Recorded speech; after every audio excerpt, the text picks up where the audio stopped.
Israel पर attack के लिए ईरान ने ढूंढ लिया नया प्रॉक्सी। इसमें हौथी भी नहीं, न हमास और न हिजबुल्ला। आखिर कहां से होगा नया मोर्चा, जानेंगे इस वीडियो में। ईरान लगातार दे रहा हथियार। इनके अलावा आपको बताएंगे गाजा युद्ध के बाद इजराइल की बढ़ गई मुसीबत। 1500 इजरायली सैलानियों से भरे जहाज के खिलाफ यूरोपीय देश ग्रीस में जो हुआ, सब कुछ आपको इस वीडियो में बताएंगे। इनके अलावा आपको बताएंगे इराक को तबाह करने वाला अमेरिका के पूर्व वाइस प्रेसिडेंट की मौत। जानेंगे कौन थे डिक चेनी, आखिरी वक्त में पार्टी से किया बगावत, सद्दाम हुसैन पर लगाया था झूठा आरोप। और इसी के साथ आपको बताएंगे व्हाइट हाउस ने जारी किया चीनी राष्ट्रपति का खिलखिलाकर हंसने वाला तस्वीर, तो चीन ने कर दी कार्रवाई। तो बिना वक्त गवाए खबरों की शुरुआत करते हैं। दोस्तों, मध्य पूर्व में बढ़ते तनाव के बीच ईरान एक बार फिर चर्चा में। ईरान ने इजराइल पर अटैक करने के लिए नया प्रॉक्सी ढूंढ लिया है। ये ना तो हौथी रिबल्स है, ना हमास और ना हिजबुल्ला, बल्कि इराक के शिया मिलिशिया है। इजराइल नेशनल रेडियो की एक रिपोर्ट के मुताबिक इस्लामिक रिपब्लिक यानी ईरान इराक के शिया मिलिशियाओं को भारी मात्रा में हथियार दे रहा है और उन्हें भविष्य में इजराइल के खिलाफ संभावित युद्ध के लिए तैयार कर रहा है। रिपोर्ट का दावा है कि लेबनान, सीरिया और गाजा में रेजिस्टेंस एक्सिस को हुए नुकसान के बाद तेहरान अब अपने सैन्य प्रभाव का केंद्र इराक की ओर शिफ्ट कर रहा है। रिपोर्ट के मुताबिक पिछले कुछ महीनों में ईरान ने इराकी मिलिशियाओं को आधुनिक हथियार और प्रशिक्षण मुहैया कराना तेज कर दिया है। बताया जा रहा है कि ईरान की कुदस फोर्स इन समूहों को सीधे तौर पर ऑपरेट कर रही। सूत्रों का कहना है कि अगर पश्चिम एशिया में फिर से युद्ध भड़कता है तो ये ईरानी समर्थित मिलिशियाएं इजराइल पर हमले करने के लिए सक्रिय की जा सकती है। द जेरूसलम पोस्ट और इजरायली वेबसाइट वाला की रिपोर्ट के मुताबिक इजराइल की सेना और मोसाद पहले से ही इस बढ़ते खतरे के खिलाफ तैयारी में जुट गए हैं। रिपोर्टों में कहा गया है कि ईरान इराक में लड़ाई के ढांचे को मजबूत कर रहा है ताकि कयामत के दिन यानी किसी निर्णायक संघर्ष की स्थिति में इजराइल को जमीन और हवा दोनों मोर्चों से निशाना बनाया जा सके।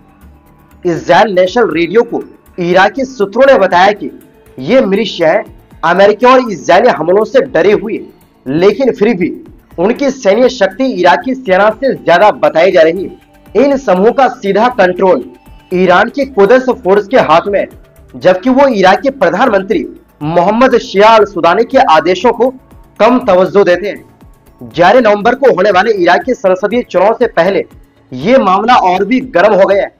अल मदी अखबार की रिपोर्ट के मुताबिक करीब 20 ऐसे राजनीतिक दल या गठबंधन चुनाव मैदान में है जिनका सैन्य विंग है या जो ईरान समर्थित है।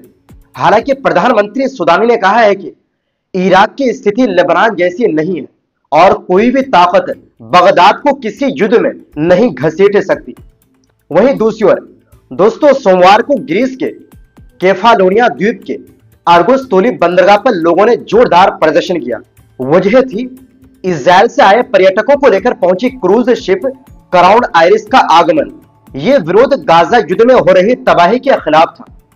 ग्रीक मीडिया के मुताबिक इस जहाज में करीब 1500 इजरायली सैलानी सवार थे। जहाज के पहुंचते ही पुलिस ने बंदरगाह के चारों तरफ कड़ी सुरक्षा लगा दी और एथेंस व पटरा से अतिरिक्त बल बुलाया गया। कुछ रास्ते बंद कर दिए गए और सैलानियों को बसों में बैठाकर सुरक्षित इलाकों में ले जाया गया। वहीं दूसरी ओर प्रदर्शनकारियों ने फिलिस्तीनी झंडे लहराए और नारे लगाए, फ्रीडम फॉर फिलिस्तीन।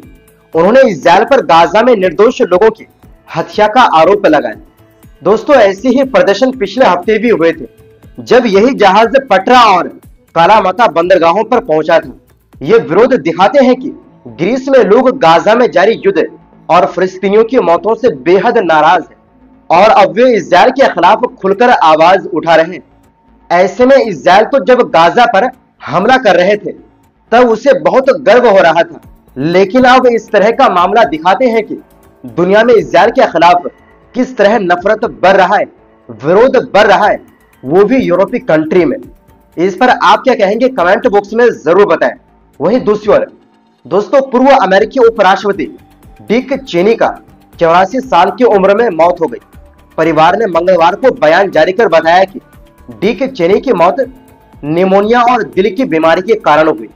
चेनी 2001 से 2009 तक राष्ट्रपति जॉर्ज डब्ल्यू बुश के कार्यकाल में पद पर रहे। उन्हें अमेरिका का सबसे ताकतवर उपराष्ट्रपति कहा जाता था। उन्होंने ही दावा किया था कि इराक के पास घातक हथियार है। उनकी सलाह पर ही राष्ट्रपति बुश ने इराक पर हमला करने का आदेश दिया था। आखिरी कुछ सालों में वो पार्टी में अलग थलग पड़ गए थे, क्योंकि उन्होंने ट्रंप को कायर और अमेरिका के लिए सबसे बड़ा खतरा बताया था। 2024 के राष्ट्रपति चुनाव में उन्होंने विपक्षी पार्टी के नेता कमला हैरिस को वोट दिया था। चेनी लगभग अपनी पूरी जिंदगी में दिल से जुड़ी समस्याओं से जूझते रहे। उन्हें 1978 से 2010 के बीच 5 बार दिल के दौरे पड़े। पहली बार उन्हें 37 साल की उम्र में अटैक आया था। आखिरी बार 2010 में उन्हें अटैक आया था, जिसके बाद 2012 में उनका हार्ट ट्रांसप्लांट हुआ। वो 2001 से अपने दिल की धड़कन को कंट्रोल करने के लिए एक मशीन पहन रहे थे।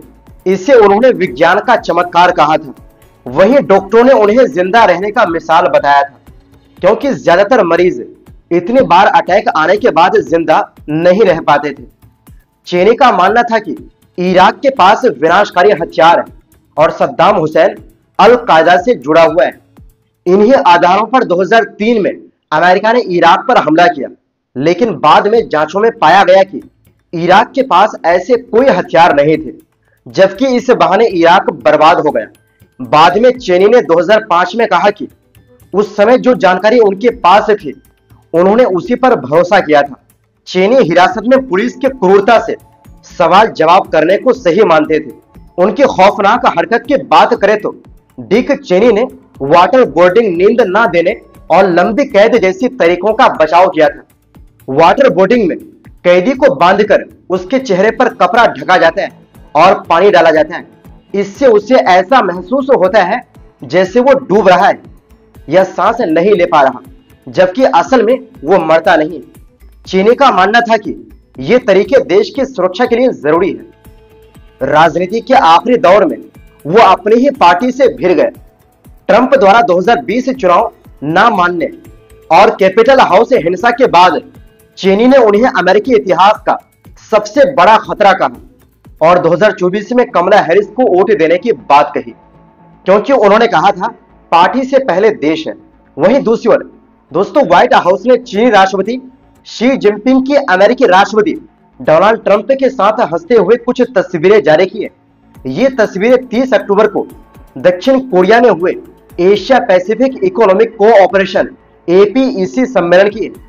हालांकि इन तस्वीरों को चीन के लोग नहीं देख पाए, क्योंकि वहां इन तस्वीरों को इंटरनेट से सेंसर कर दिया गया। आमतौर पर शी जिनपिंग को चीन में एक गंभीर और सख्त नेता के रूप में दिखाया जाता है। सरकारी मीडिया में उनकी छवि बहुत सोच समझकर बनाई जाती है, जहां वे ज्यादातर गंभीर चेहरों के साथ दिखाई देते हैं। जिनपिंग और ट्रंप की मुलाकात में कई अहम मुद्दों पर बातचीत हुई।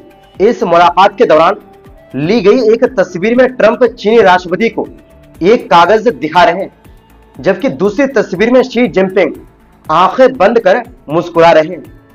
उनके बगल में चीन के विदेश मंत्री वांग यी भी हंसते दिखाई दे रहे हैं। इसी तरह से 2 दिन बाद भी शी जिनपिंग की एक और हल्की फुल्की झलक तब देखने को मिली जब उन्होंने दक्षिण कोरिया के राष्ट्रपति ली जे म्यूंग को एक गिफ्ट दिया। ली ने शी को गो नाम के खेल की लकड़ी की बोर्ड दी, जबकि शी ने ली और उनकी पत्नी को चीन की कंपनी शाओमी के 2 मोबाइल फोन भेंट किए। जब ली ने मुस्कुराते हुए पूछा कि इन फोन की सुरक्षा कैसी है, तो शी भी हंस पड़े और बोले, आप खुद देख लीजिए कि इसमें कोई बैकडोर है या नहीं। बैकडोर का मतलब होता है कि किसी डिवाइस में चोरी छिपे घुसने का रास्ता। तो दोस्तों, फिलहाल के लिए इस रिपोर्ट में बस इतना ही। फिर मिलते हैं एक नई रिपोर्ट्स के साथ। बहुत बहुत शुक्रिया।